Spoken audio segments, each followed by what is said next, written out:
Hurricane Ike has left many homeless. We're beginning a series today looking at a major event that is still impacting the community.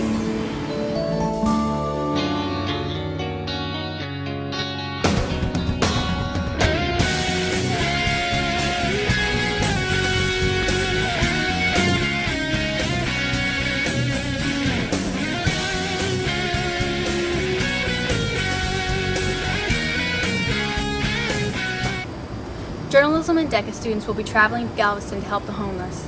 Journalism teacher Jim Becca went down to Galveston a couple weeks ago to see the damage. I'm Jim Becca.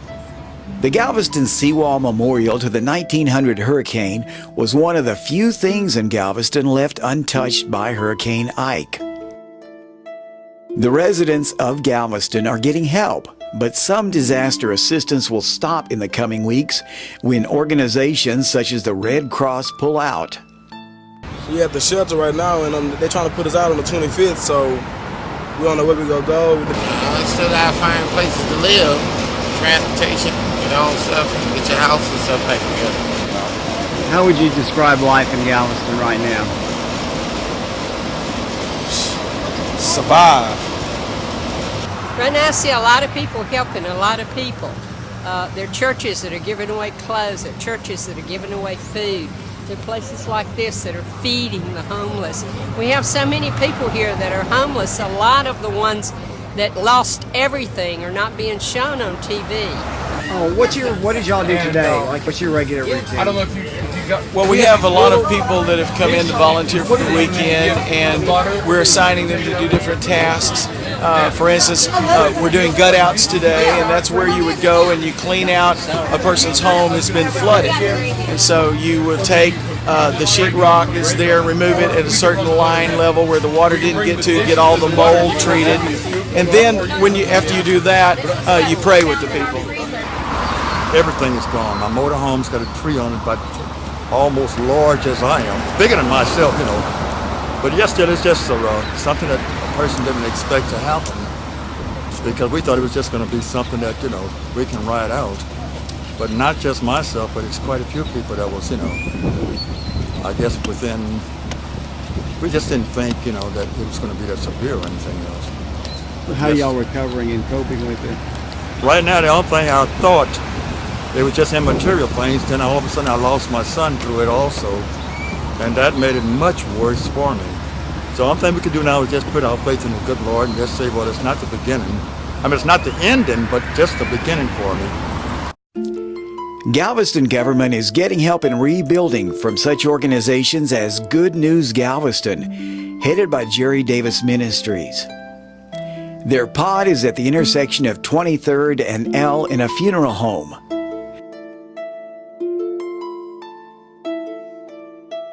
I was here cleaning my place out, and a week or so after the storm, and I think Doug or somebody called and maybe talked to Pastor Robert Dowdy here in town at Church of the Living God and asked him, did he know of a place maybe that could be used to stage for a pod and a rescue site. And he told him to come talk to me, and when they walked up, Jerry and several other folks, Doug and a couple other guys, and Stringer, and asked me to look around, and was I willing or was I interested in maybe being a part of this recovery effort that they were going to put on. And right away I said absolutely, of course.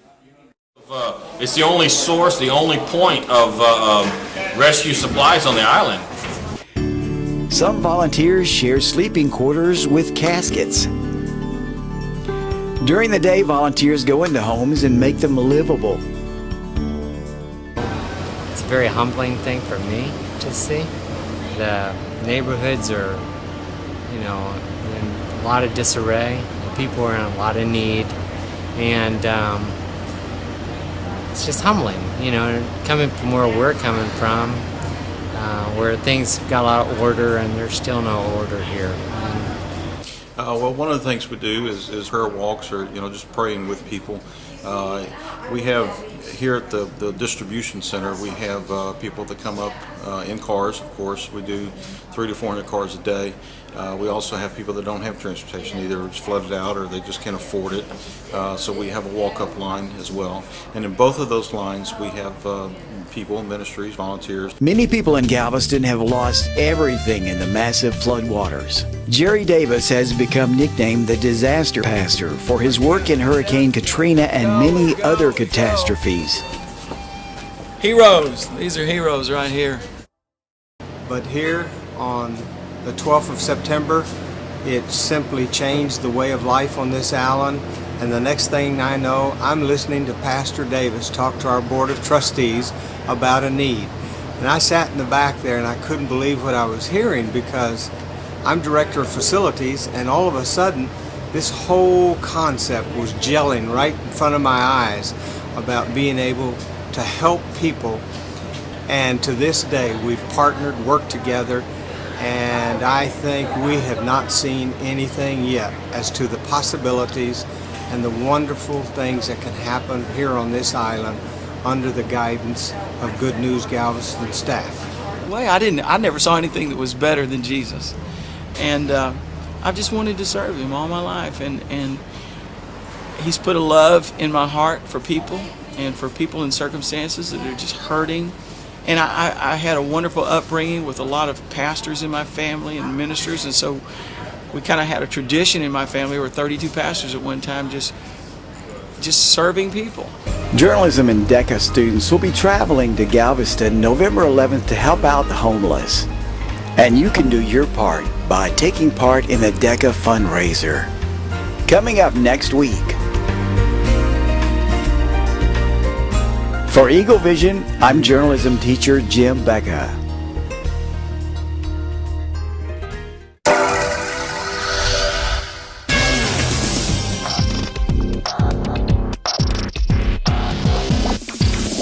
Hi, I'm Addie and I have a pig named Fred, and he wants to be kissed really, really bad. And who's gonna kiss him? Coach Storms?